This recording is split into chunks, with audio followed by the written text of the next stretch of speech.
partir de agora, então, a gente está gravando. Hoje nós vamos iniciar o capítulo 2 do livro Paulo Estevão, que tem como título Lágrimas e Sacrifício. Para quem acompanha a gente pela gravação do YouTube e não faz parte do nosso grupo, desse grupinho aqui, que acompanha o estudo ao vivo, né? Que está aqui presente, e quer participar no nosso Instagram, no nosso perfil lá do Instagram, tem um link para o formulário do estudo do Paulo Estevão. É só preencher e colocar o telefone que eu vou adicionar ao nosso grupo que a gente tem do WhatsApp, e aí vai entrar e receber o link para participar aqui ao vivo, tá bom? Porque me perguntaram isso.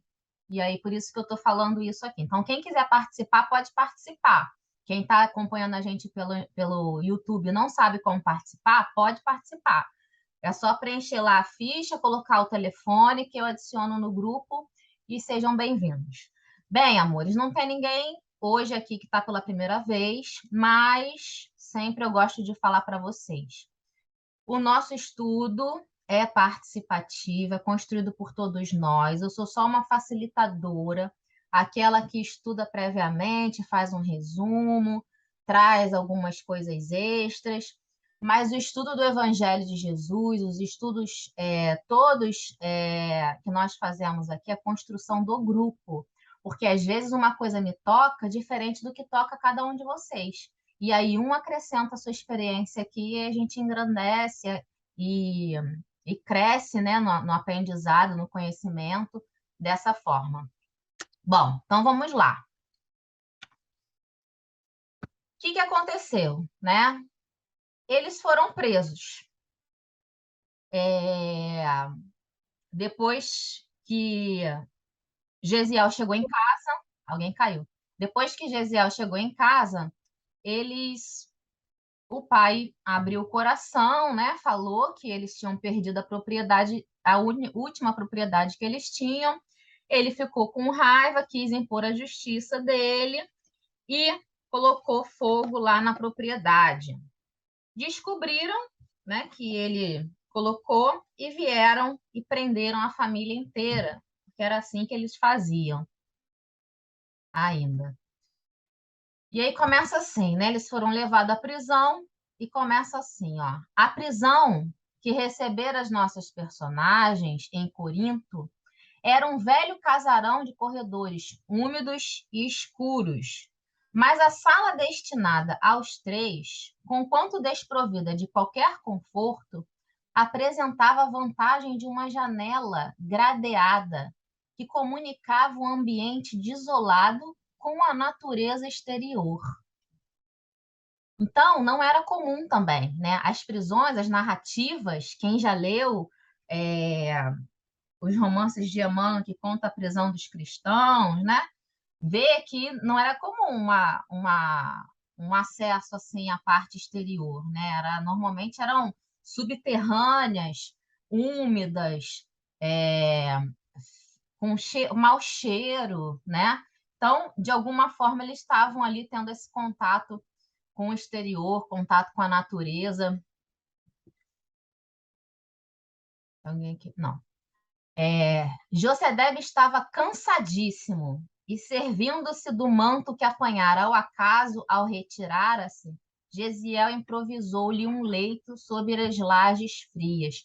Eu já tinha comentado aqui de como, né, às vezes, a gente não consegue ter essa consciência, né, viva de como o nosso comportamento, como o nosso pensamento, como a nossa vibração atinge diretamente o nosso corpo.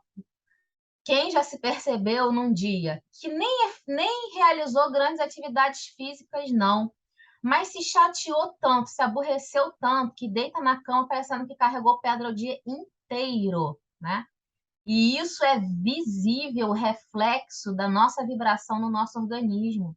E para que serve isso, Elaine? Serve para a gente perceber que o nosso pensamento, como força criadora, modificadora, pode adoecer a gente sim, né? A ciência A ciência materialista ainda não conseguiu alcançar a razão de várias doenças, né? O câncer, por exemplo. Mas, se a gente pensar, né, nessa possibilidade da gente ir acumulando, né, energia deletéria, acumulando essa energia pesada, né, a gente transforma a nossa matéria de forma negativa, sim. E não é só isso, né? Movimenta de forma irregular a circulação sanguínea, aí mexe com a pressão, aí mexe com os hormônios, né?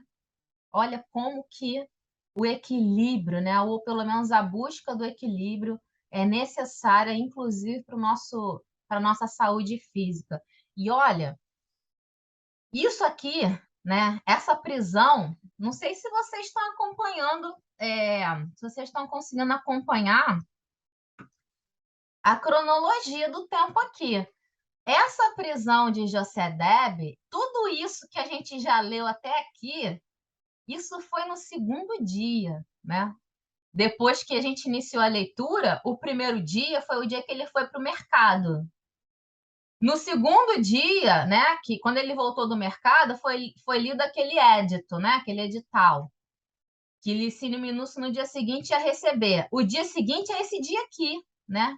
Então, ele apanhou no primeiro dia, ele apanhou no segundo dia, né? Ele sofreu todas essas emoções, ele já não era novo, né? Já era um idoso.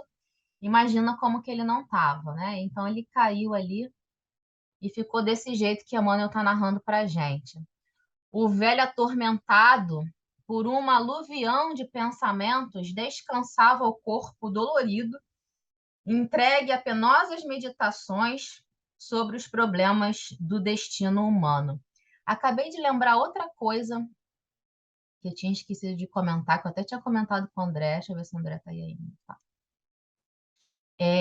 Que está no formulário, que eu preciso esclarecer, não sei quem foi que colocou, né, mas preciso esclarecer que é o seguinte, a pessoa colocou que seria interessante a gente acompanhar o estudo com o Atos dos Apóstolos. Livro, né, que está no Novo Testamento. Se não acompanhou ou não viu o primeiro dia de estudo, eu falei que a proposta era essa sim, né? Era tanto a gente. Estou fazendo uma pausa aqui para poder explicar um negócio que eu lembrei do formulário.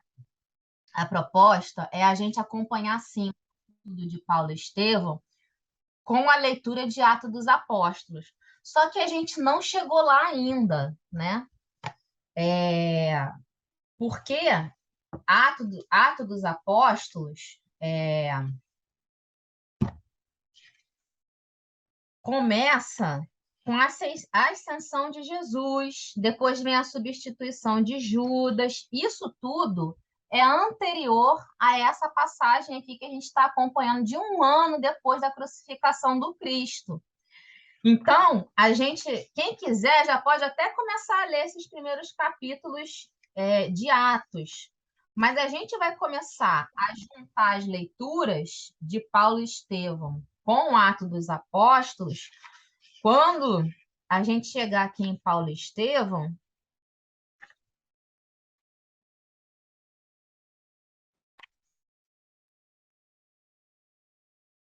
No capítulo 6, os 7 auxiliares dos apóstolos, tá? Que é o momento que Estevão vai ser escolhido, dentre outros, na casa do caminho. Então, é a partir desse capítulo aqui, do capítulo 6, que a história se une, tá bom? Então, só para esclarecer isso, a gente vai estudar concomitante com Paulo Estevão, sim, que é a mesma coisa que eu fazia com Boa Nova. Sempre que no Boa Nova tinha alguma passagem que era uma passagem do Evangelho, eu ia lá no Evangelho, pelo menos eu falava onde estava. Algumas vezes a gente abordava o tema no Evangelho. Mas aqui a gente também vai fazer a mesma coisa, tá? Só para não deixar a pessoa sem resposta. Então, vamos lá.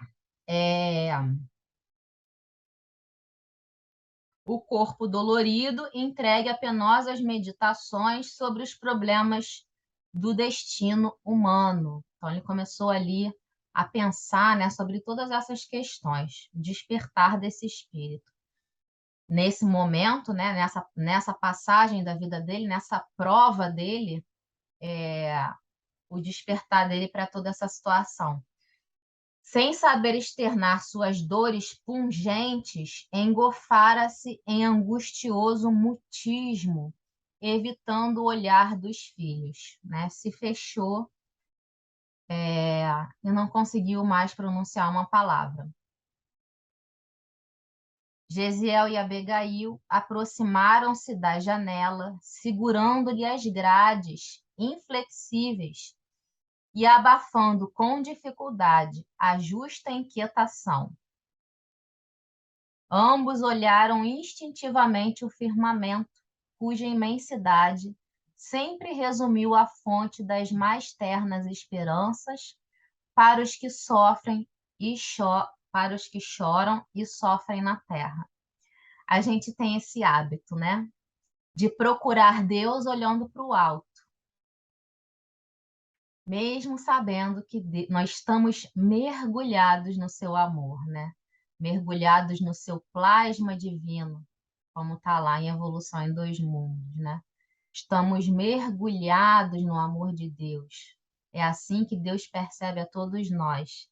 E esse plasma, né, esse amor divino está em toda parte.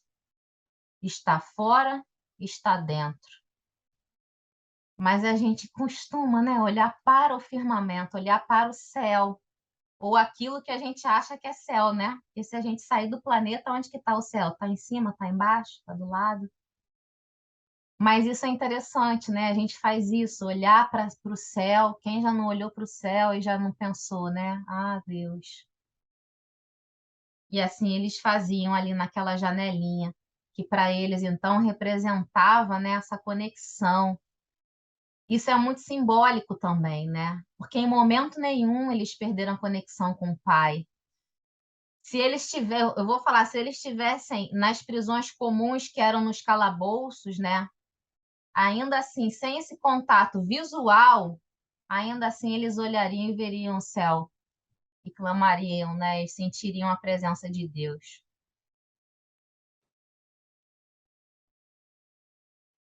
O jovem abraçou a irmã com imensa ternura e disse comovido: Abigail, lembras-te da nossa leitura de ontem? E ela fala assim, ó, sim, respondeu ela com a ingênua serenidade dos seus olhos negros e profundos. Tenho agora a impressão de que os escritos nos davam uma grande mensagem, pois nosso ponto de estudo foi justamente aquele em que Moisés contemplava de longe a terra da promissão, sem poder alcançá-la. Eu estava comentando com o André, né? Eu troco muito, muito com o André, assim, pra gente. A gente praticamente estuda junto, né, André? Eu tô o tempo todo trocando informação. E eu falei assim para ele, André, esse estudo aqui que ele está falando não é um estudo que apareceu aqui dos Salmos, não, né? E nem é o estudo onde ele recita lá. Cadê? O Provérbios, né? Provérbios 3. Provérbios 3, 11, 12, né? Curioso, porque nem o Salmo 23, nem Provérbios, nesse ponto que eles falaram, no capítulo 3, versículo 11 e 12, tem a ver com essa passagem de Moisés. E essa passagem de Moisés é de um simbolismo muito bonito, que eu vou pedir para o André explicar. Explica aí, André, para a gente, o simbolismo dessa passagem, desse olhar da terra da promissão. Ah, mas em qual sentido você quer que explique? Primeiro acho que tem que explicar o contexto, né? Acho que todo mundo aqui lembra, né, que Moisés sai com o povo hebreu do Egito e passa durante 40 anos peregrinando por deserto, rumo à Terra Prometida. Em determinado momento, que está no último livro do Pentateuco Mosaico, né, que é o quinto livro da Bíblia, que é o Deuteronômio, diz que Moisés, Deus simbolicamente fala para Moisés que ele não entraria na Terra Prometida, né, que ele passaria o bastão simbolicamente para Josué. A gente tem que lembrar que Josué é aquele que conquista a Terra Prometida. E o último livro de Moisés termina com essa passagem, Moisés subindo no monte, né?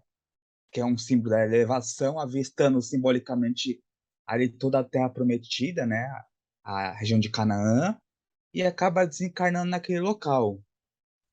O que eu falei para Elaine é que existe aquela simbologia do êxodo ser algo espiritual, além de ter ocorrido materialmente, ser um símbolo do espiritual. Ou seja, quando a gente vai estudar, a gente vai ver que muitos de nós, quando a gente está muito apegado à materialidade, aos sentidos, simbolicamente é como a gente estivesse escravos no Egito.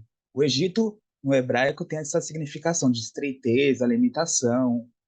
Então, essa libertação que a gente acontece em nível espiritual, e a gente passa por esse deserto, é esse momento de despertar que a gente, eu acho que muitos aqui já alcançaram, né? Eu creio eu, né?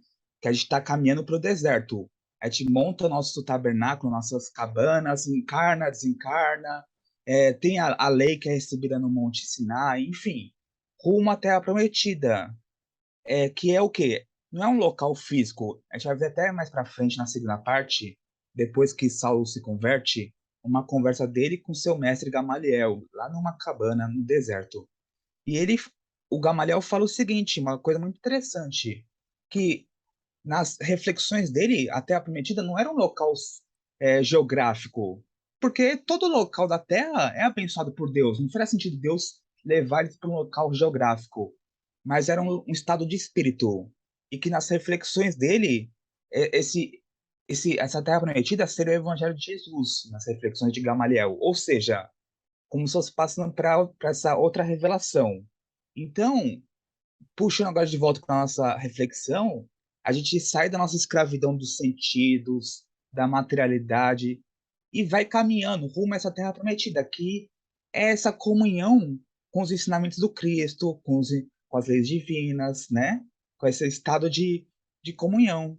Isso que eu comentei. O que eu também comentei com a Elaine é que muitos enxergam também como uma passagem de bastão, por quê? A gente tem que lembrar que o nome Jesus é uma tradução. O nome no original em hebraico é Yeshua. E Yeshua é o mesmo nome que é o que foi traduzido para nós como Josué. E sim, muito interessante, por causa que Moisés passa o bastão para Josué. Então é como se dá para tirar uma interpretação de Moisés na primeira revelação passando o bastão, né, para a segunda revelação que é o Yeshua, né, Jesus, né?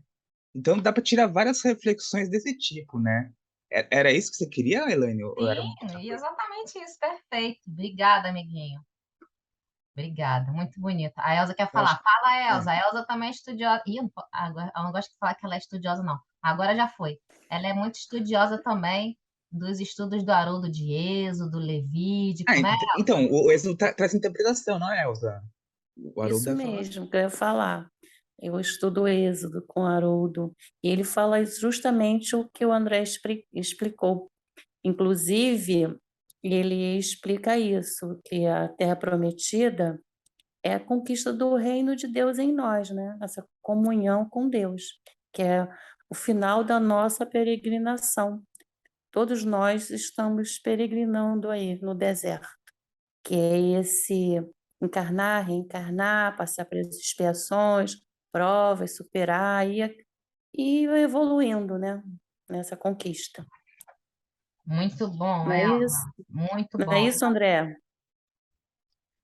Eu admito que eu ainda não tive tempo para assistir esse, esse curso do Haroldo, né? Que são vários, eu sei, né? Mas eu fico feliz que eu tô de acordo. Falei, mas já só Haroldo dissesse outra coisa, eu falei, "Ixi, ainda bem que tá de Não, acordo."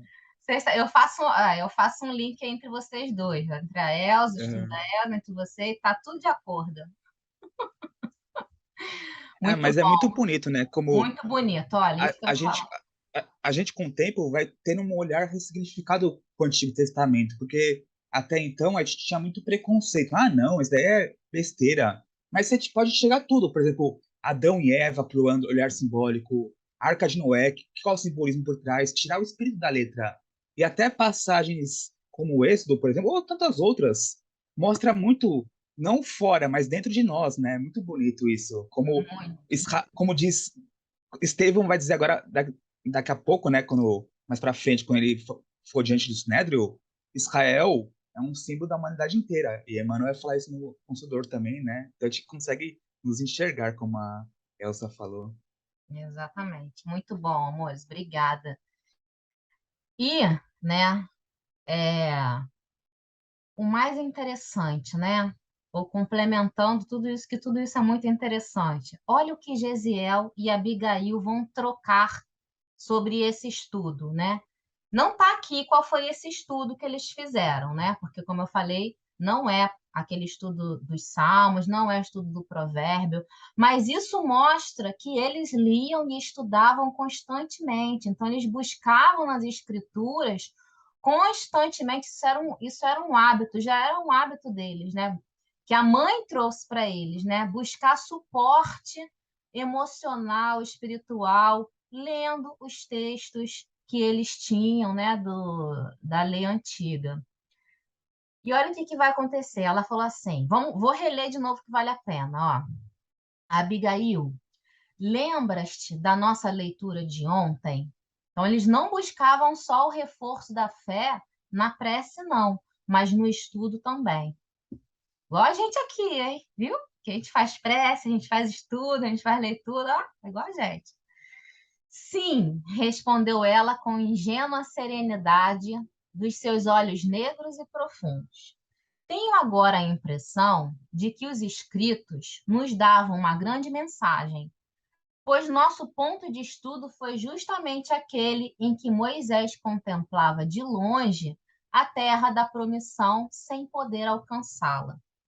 O rapaz sorriu satisfeito por sentir-se identificado nos seus pensamentos e confirmou: Vejo que estamos de perfeito acordo. O céu, esta noite, oferece-nos a perspectiva de uma pátria luminosa distante. Lá, continuava apontando o cimbório estrelado, organiza Deus os triunfos da verdadeira justiça. Dá paz aos tristes, conforto aos desalentados da sorte. Certamente nossa mãe está com Deus esperando por nós. Essa interpretação que Gesiel e Abigail estão dando, né, desse trecho da Terra da Promissão é muito elevado, porque para o que normalmente era tido na época e para alguns ainda até hoje. Por quê? Esse olhar, né, que o André e a Elsa falaram muito bem da Terra da Promissão, como não sendo um local circunscrito no espaço, né, mas sim um estado de espírito, não era comum. O comum, né, era que eles entendiam e queriam acreditar de que o povo de Israel era o povo eleito da Terra da Promissão e essa terra era uma terra onde eles iriam reinar, né? Então, essa interpretação de Abigail e de Gesiel já demonstra, né, qual espiritualizado já era o olhar deles para os estudos do Antigo Testamento, dos textos que eles tinham como textos sagrados, né? Não é ainda, né, esse olhar de que o reino de Deus é uma construção nos nossos corações, né? Mas já é um olhar que está lá, né? Está com Deus, essa terra da promissão. Não está aqui nessa matéria, né? Não está aqui nesse mundo da matéria. Não está aqui nesse mundo onde a gente está passando pelas provas. Não é aqui a paz que a gente vai ter. A paz está lá. Aqui a gente passa pelas nossas provas, né? Demonstra a nossa fidelidade. Gesiel fala o tempo inteiro, demonstra a nossa fé, a nossa resignação. Ó, Deus, organiza Deus os triunfos da verdadeira justiça, dá paz, né, no sentido de entregar, né, dá paz aos tristes, conforto aos desalentados da sorte. Olha aí, mais uma vez ele citando lá as passagens das bem-aventuranças, né, do Sermão do Monte do Cristo, que ele não presenciou, mas já está dentro dele, né, como eu falei, de outro estudo, que esse evangelho, né, essa boa nova trazida por Jesus, não é um evangelho terreno, é um evangelho universal, porque retrata o amor universal de Deus, e esses espíritos já tiveram contato com esse amor, com esses ensinamentos, né? Por isso, eles não presenciaram fisicamente o discurso do Cristo, mas já tinham isso muito firme dentro dos seus corações. Certamente nossa mãe está com Deus esperando por nós. Aqui alguém quer falar alguma coisa?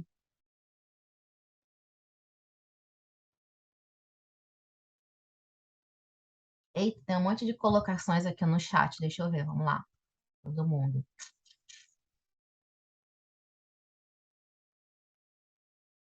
E até, o André colocou aqui, e até estão lá brigando por aquele pedaço de terra até hoje, verdade, né, André? Até hoje tem as, tem as guerras lá de povos irmãos, né? O meu reino não é deste mundo, João 18:36.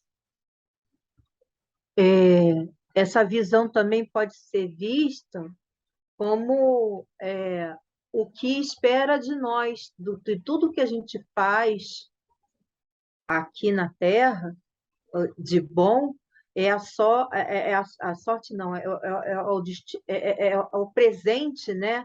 É a consequência, né, de tudo que a gente faz aqui, e quando a gente parte para o plano espiritual, a gente recebe de volta. Ou até mesmo aqui na Terra, esse paraíso, quando ele diz assim, vejo que o céu esta noite oferece uma perspectiva de uma pátria luminosa distante de lá. Quer dizer, continua apontando os embora estrelados.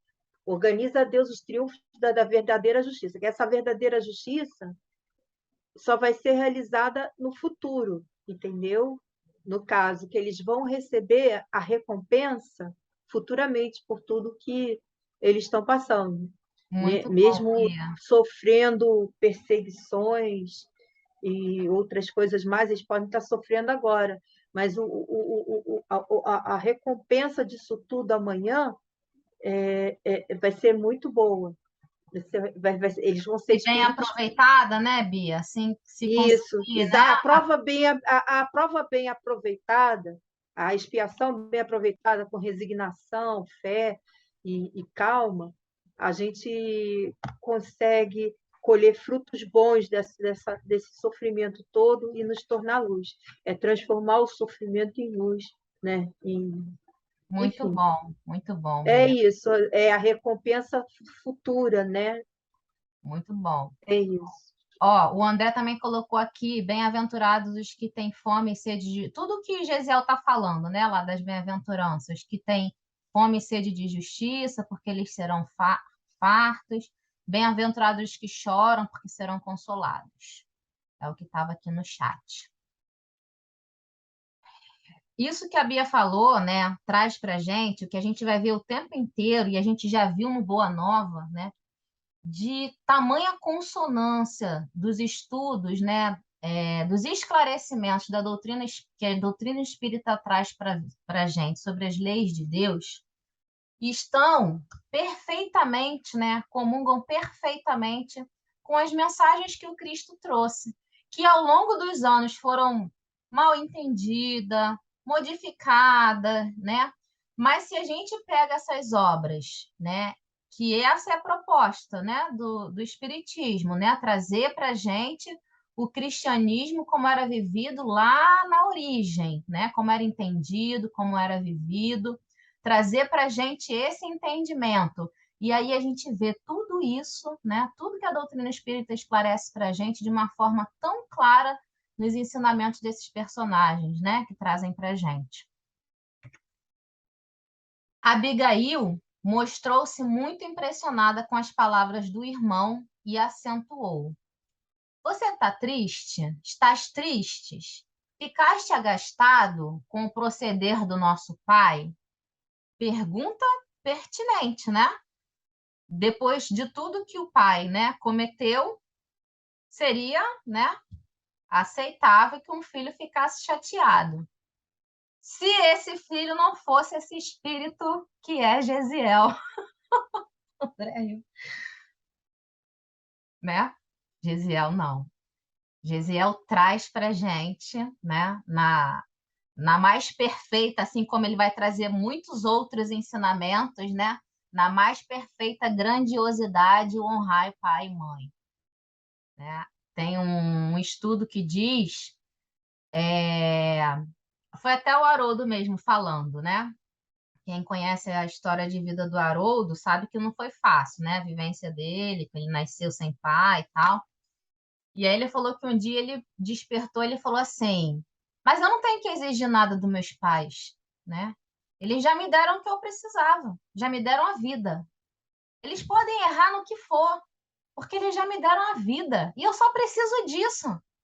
O resto é comigo, o resto é obrigação minha, né? O resto é obra minha. Está triste, né? Ficaste agastado com o proceder de nosso pai? De modo algum. Atalhou o moço, afagando-lhe os cabelos. Carinhoso, né? Com a irmã. Estamos em experiências que devem ter a melhor finalidade para a nossa redenção. Porque, de outro modo, Deus não nos mandaria, né? Deus não mandaria essas provas para a gente. Mais uma vez, ele ali, não só falando, mas comprovando com seu exemplo, né, esse comportamento de fidelidade e fé, né, a Deus. Se a gente está passando por isso, é porque algum aprendizado a gente tem para tirar dessa situação. Se não, com certeza, Deus não faria isso com a gente. E é curioso, né? Porque às vezes, quando a gente sofre as consequências do ato de outra pessoa, qual é o nosso principal movimento, né? Culpar a pessoa, né, daquilo que a gente está passando, né? Se alguém imprime na gente um sofrimento por um ato que a pessoa fez, a culpa é da pessoa, né? Mas às vezes esse ato que a pessoa fez e que a gente precisa passar por alguma situação, é porque a gente precisa passar por essa situação, mesmo vindo da mão de outra pessoa, não sendo uma escolha direta, né? Pelo menos naquele momento, feita por nós. Mas se essa pessoa tem um convívio com a gente tem um laço com essa pessoa, um laço vivencial, um laço, às vezes, de resgate, de aprendizado, né? Então, o ato da pessoa, às vezes, reverbera na gente, mas é porque a gente precisa também. Porque aqui seria muito normal, né? O pai se revoltou, o pai ateou fogo, o pai foi lá atrás do Licínio e Mionúcio, eles avisaram. Mas Gesiel não é esse filho, né? Nem Abigail. Não nos aborreçamos com o pai, tornou a jovem. Agora é a Abigail falando. Estive pensando que se a mamãe estivesse conosco, ele não chegaria a reclamações tão tristes, ele não chegaria a reclamações de tão tristes consequências. Olha, a Abigail está falando a mesma coisa que José pensou. Não sei se vocês se lembram, José pensou a mesma coisa, se lembrou da esposa. E aí lembra que eu falei, eu não tenho dúvidas que nesse momento esse espírito grandioso que foi a mãe, né, desses dois espíritos e a esposa de Josedebe estava ali desde o início desse momento de grande provação dessa família, acompanhando, intuindo, tentando envolvê-los, né? Porque isso acontece com a gente, quando a gente se recorda de uma pessoa que já partiu para o plano espiritual, às vezes a gente até sente a presença da pessoa, né? Porque quando a gente liga o nosso pensamento, quem já leu os livros de André Luiz, nos momentos de prece, né? Sabe que o pensamento tem uma velocidade, uma força que a gente não consegue imaginar. Então, pensou, conseguiu fazer a vibração para juntar, cuidado com a vibração que você emana para esse irmão que já partiu, porque ele vai perceber e ele vai sentir, né? Não nos tornou a jovem. Então, falando, se a mamãe tivesse aqui, a mamãe ia controlar o papai, nada disso teria acontecido. E a gente, gente, é incrível. Não sei se vocês têm essa percepção, mas eu tenho, né? Eles não dão o perfil moral, físico, nada dessa mãe. Mas em pequenas falas a gente consegue perceber como que esse espírito era amoroso com essa família, né? Acolhedor. É incrível isso, né? Como que eles se lembram dela com carinho e certamente quem lembra de alguém com carinho é porque recebeu carinho, né? Dessa pessoa lembrada.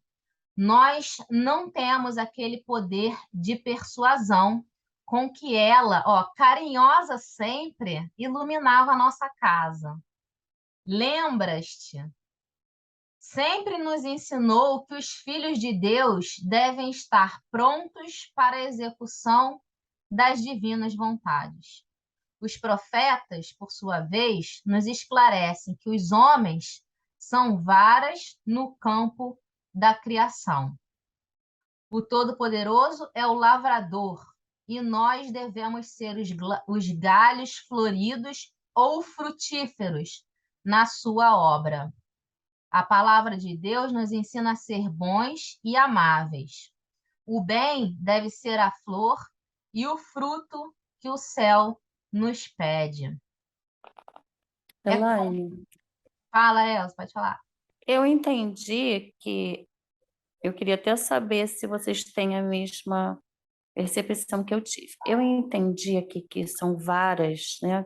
Que os homens são varas no campo da criação. Eu entendi que os homens seriam os co-criadores do bem aqui no planeta. Vocês entenderam no mesmo sentido? Que seriam co-criadores? Sim, um plano menor, como diz até Pode um ser, livro aí, pode acho que é ser, olha. Evolução dos Mundos, eu acho. Que, porque ele está dizendo aí, né?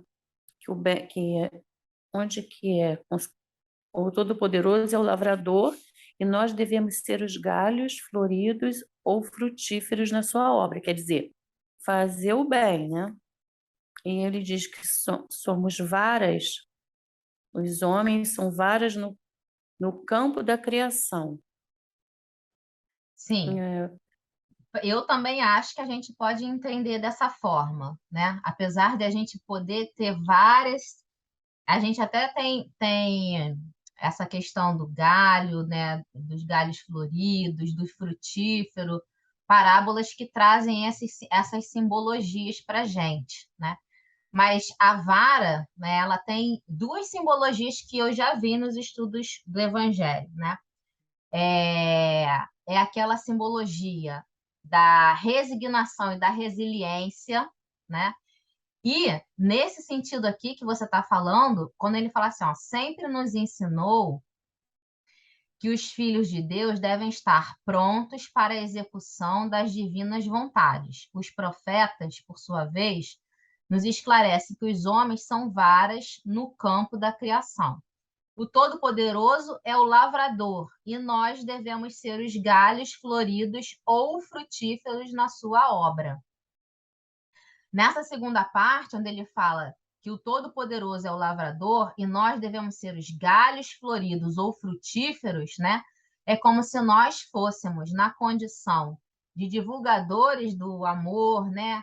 Do amor de Deus, esses co-criadores, né? Em plano menor, porque tem a divisão lá de co-criadores em plano maior, né?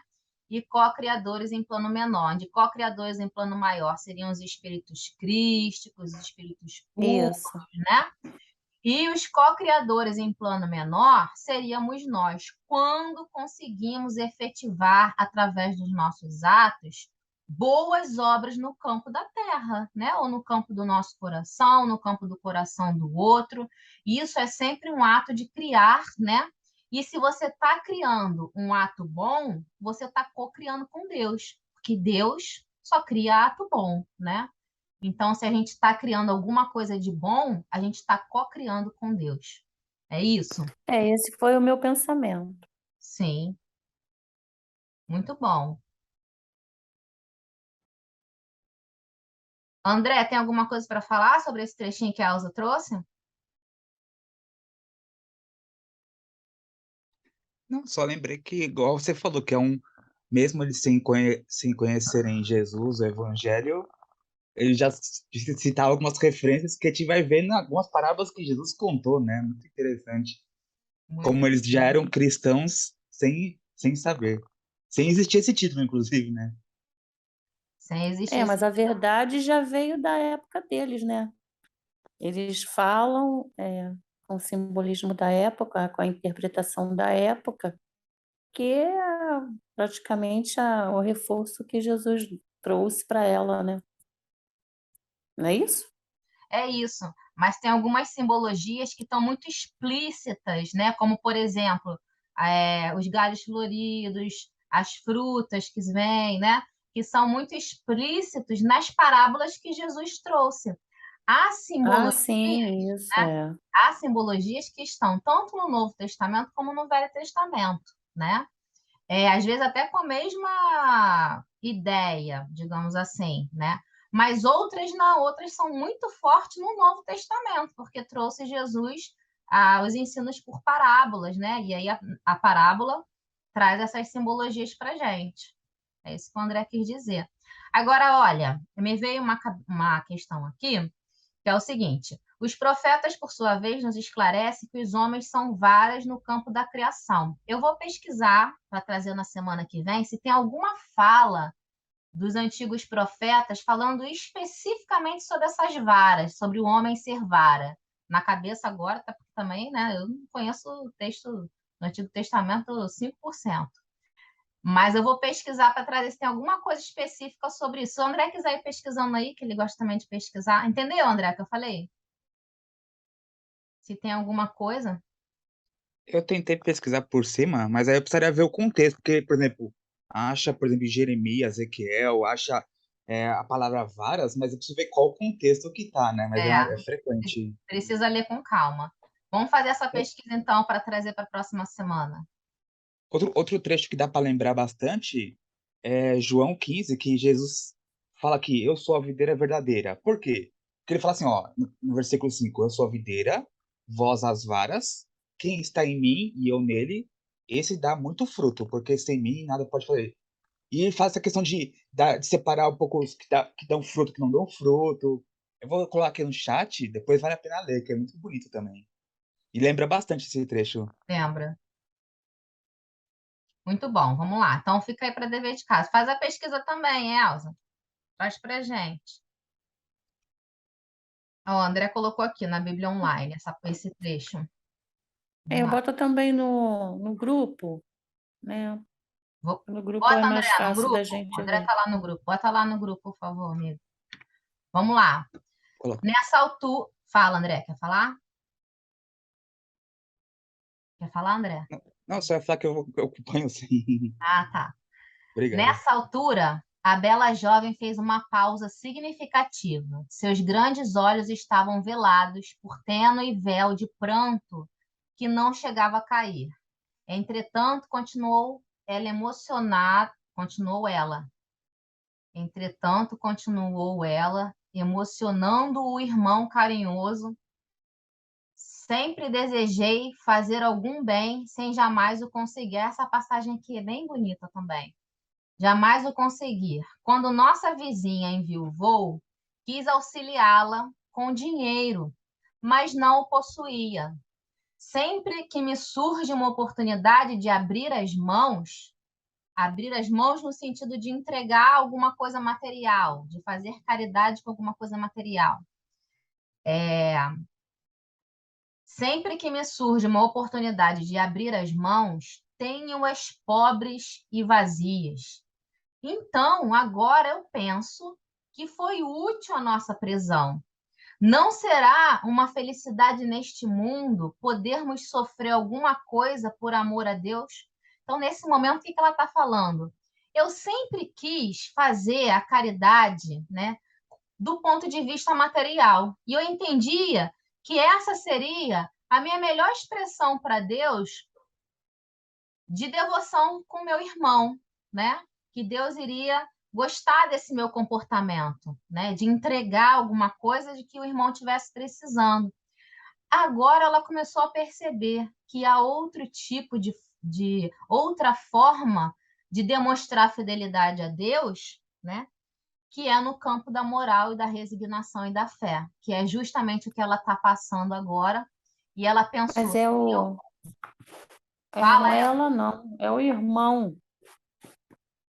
Não é o irmão? não é ela, ó. Entretanto, continuou ela, emocionando o irmão carinhoso. Sempre desejei fazer algum bem sem jamais o conseguir. É ela, Elza. Quando nossa vizinha enviuvou, quis auxiliá-la com dinheiro, mas não possuía. Sempre que me surge uma No oportunidade. meu livro está o irmão. Ah, é? No meu livro está assim. O meu livro é a primeira edição, hein? Está assim: entretanto, continuou emocionado o irmão carinhoso. Sempre desejei fazer o bem, aí segue. Ah, não, então, aqui. Aqui tá. Continuou ela emocionando o irmão. Tá emocionado o irmão? Não, aqui está assim: entretanto, continuou emocionado o irmão carinhoso. Aí vem o seguinte: sempre desejei fazer algum bem, sem jamais o conseguir. Mas é ela. Então, agora, penso que foi útil a nossa prisão. Não será uma felicidade neste mundo podermos sofrer alguma coisa por amor de Deus? Quem nada tem, ainda possui o coração para dar. E assim também é com a gente, né? A caridade material é sempre a mais fácil para quem tem, né, alguma coisa sobrando, né, que pode dispor, mas a caridade moral é a mais difícil, a entrega, né, é a mais difícil. Essa é a que mais transforma, é a que mais mexe com o coração. Quem nada tem, ainda possui o coração para dar. Eu estou convicta de que o céu nos abençoará pela nossa resolução em servi-lo com alegria. O rapaz aconchegou-a ao peito e exclamou: Deus te abençoe pelo entendimento das suas leis, irmãzinha. Carinhoso demais com a irmã também, né? Deixa eu ver aqui no chat, tem alguém falando. No meu também, como a Elsa. Ó, deixa eu voltar então aqui para eu acho que eu entendi a dúvida dessa tradução de vocês, tá? Deixa eu tentar esclarecer aqui, ó. No de vocês está assim, entretanto, continuou emocionado o irmão carinhoso, né? Dá a entender que esse continuou a falar, né? Mas não é. Entretanto, aqui deveria ter um travessão. Continuou ela, emocionando o irmão carinhoso. Aqui O meu embaixo, tem travessão também. Travessão, entretanto, então, lê o seu. entendeu? Entretanto, travessão. Entretanto, tem o travessão antes. Travessão, entretanto, vírgula. Continuou emocionado o irmão carinhoso. Sempre desejei fazer algum bem, sem jamais o conseguir. Aí conta a história da vizinha. Mas é ela, que aqui Eu embaixo achei curioso. Depois eu vou procurar essa daí, é. Elza. A edição mais antiga que eu tenho aqui, não é essa aqui de 89, né? Ih, não, É você bem tem que ver a da posterior. Elsa. Mostra aí, Elsa, a sua. Não, a da Elsa, ela foi que a primeira edição A e já minha tá. primeira edição, como a da Juliette, também é a primeira edição. Oxe. Se você conseguir, depois mostra a sua aí. Eu já vi, ela já me mandou foto. Ó, a gente pode É levantar Eu já duas interessante. botei no hipóteses. grupo. A gente pode Pode ser levantar. um erro de edição que foi consertado depois, porque ali no Isso. final do parágrafo está dizendo Convicta? que Estou ela está convicta. convicta. É, Ele não é, podia dizer é, convicta, ele podia é. dizer É ela convicto. sim. Não tenho dúvidas de que é a Abigail que O que está falando. acontece é que a FEB, ela altera os textos, não é a primeira vez que acontece isso, que a gente sabe, né? Ela altera.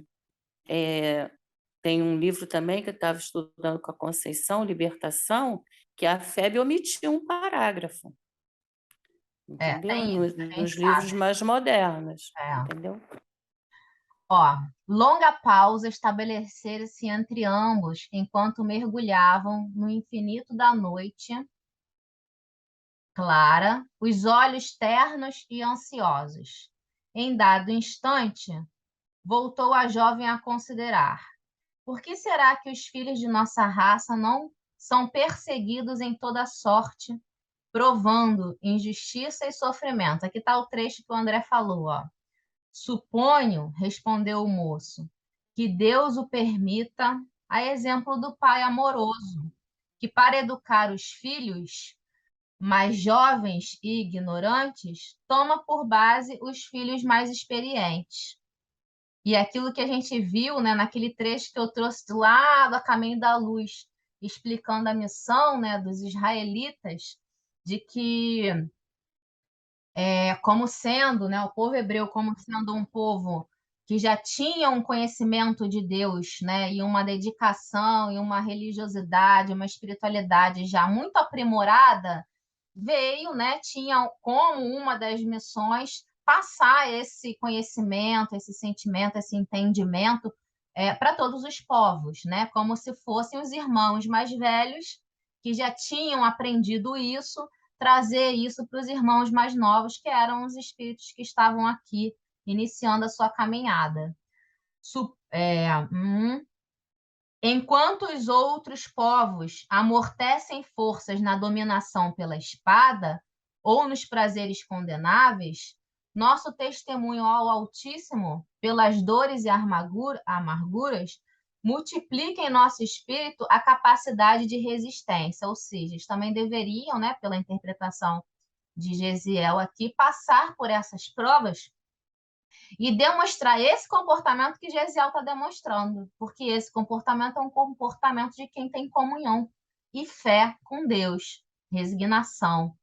Pelas dores e amarguras, multiplique em nosso espírito a capacidade de resistência, ao mesmo tempo que outros homens aprendem a considerar, com o nosso esforço, as verdades religiosas, né? O exemplo que arrasta. Bom, vamos encerrar por aqui. Deixa eu ver aqui o chat. Eu queria falar sobre esse trecho. Tá, Bia, deixa eu só ler rapidinho. Justamente. Deixa eu só ler rapidinho aqui, já vou passar a palavra para você. A Juliette falou aqui no dela também, ó, o Ricardo colocou assim: no final da página, o irmão fala que está contente para a irmã entender. Isso, Ricardo, isso aí. No final da, a gente. É isso aí, é a Abigail mesmo. Fala, Bia, vou descompartilhar aqui. Pode falar, meu amor. Então, justamente sobre essa última parte aí, as pessoas acham que a religião vai simplesmente solucionar todos os problemas. Entra para a religião para solucionar os seus problemas. Muitas pessoas acham que é isso, né? Entra para a religião para a dor. Mas é justamente o contrário. O fato de você ter entrado para a doutrina espírita, você aprende um montão de coisa. Então, você já sabe um montão de coisa. Muito será cobrado a quem muito foi dado. E aí, o que acontece? Vêm as provas. E as provas são para testar se você aprendeu mesmo aquele conhecimento que você estudou. A gente está aqui estudando, mas depois vem a cobrança. Vamos lá, vamos ver se ela aprendeu. Entendeu? Vem o formulário da tia, né? Questionário. É tipo o formulário da tia, mas é uma prova de Deus, é uma coisa mais elaborada, entendeu? Muito bom, Bia. É aí que o problema. E aí, por que o povo judeu é perseguido? Porque eles receberam os 10 mandamentos, né? Eles foram, vamos dizer assim, o povo, entre aspas, escolhido, né? Eles entendeu? Que é o povo que estava preparado para receber as revelações de Deus, os ensinamentos de Deus, né?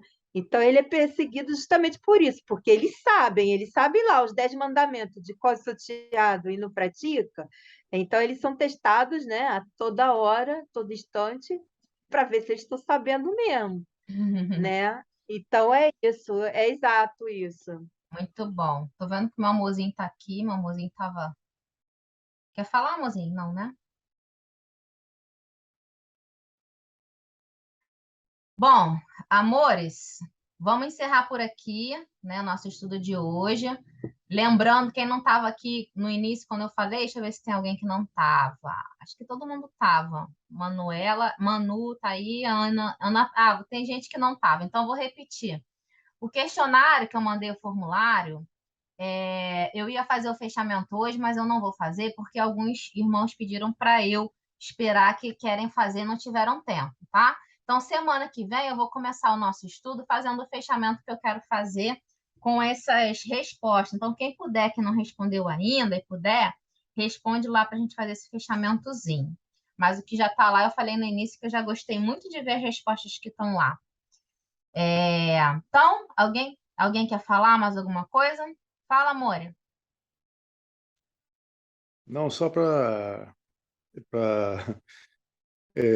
como ficou essa dúvida aí, se a fala é da Abigail, né, ou do irmão, só para assim, seria interessante que nós abordássemos que os dois, né, tiveram a mesma compreensão, né? Ao invés de levantar essa dúvida, se foi um ou outro, eles comungavam tanto, né? Eles tinham tanto entendimento ali em conjunto, né? Do amor das leis e do amor com Deus, né? Que pode ser atribuído a qualquer um deles, né?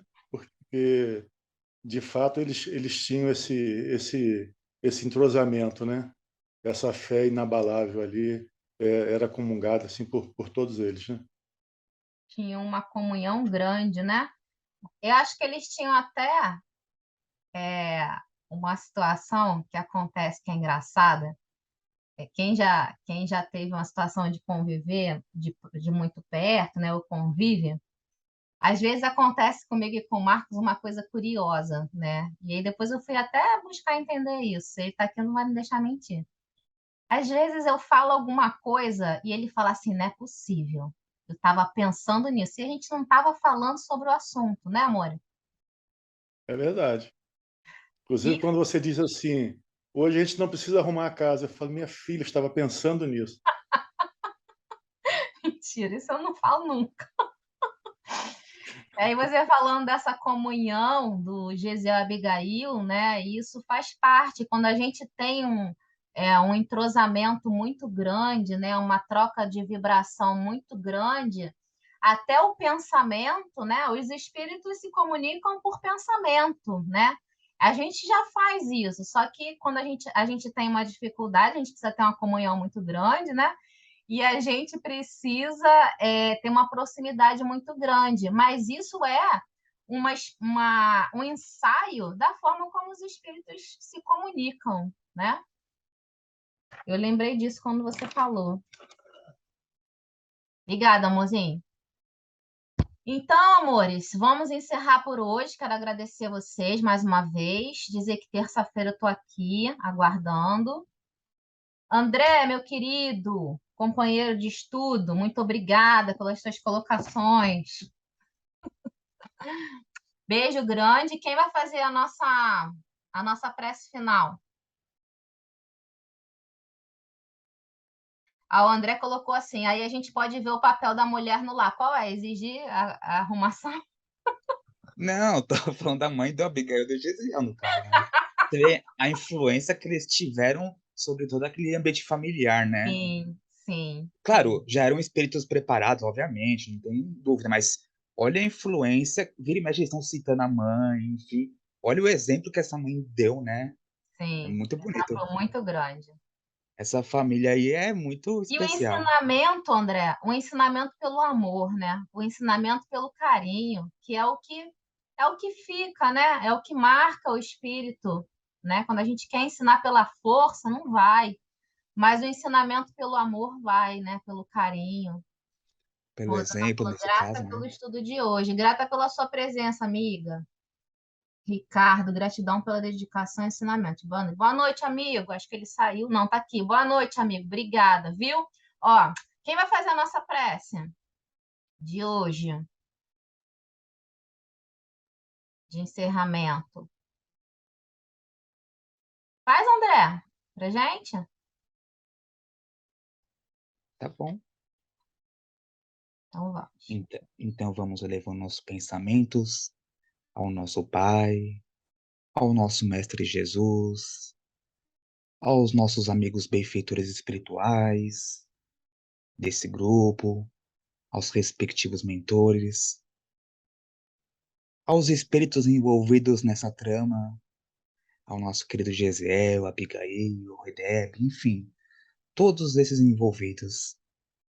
Nós somos muito gratos e rogamos, Pai, que tenhamos forças para agir assim como esses nossos irmãos. Que possamos, Pai, nos lembrar dessa exemplificação, desses diálogos, desse enredo, nos nossos momentos mais difíceis. Que, Pai, esses exemplos sirvam como guia para nós. Rogamos força para tal. E rogamos, Pai, que aqueles companheiros e companheiras que não puderam estar conosco no dia de hoje também possam receber desse bálsamo, desses bons fluidos que emanam sobre esse grupo, e que possamos estar aqui na semana que vem com coração e mentes imbuídos no amor ao próximo, no amor a Deus. Que tenhamos uma boa semana, que assim seja, graças a Deus. Assim seja, Pai. Obrigada, amigo. Beijo. Beijo, queridos. Até semana que vem. Muito obrigada, gente. Beijo grande. Tchau, tchau. Gratidão, fiquem com Deus, tudo de bom, saúde e paz a todos.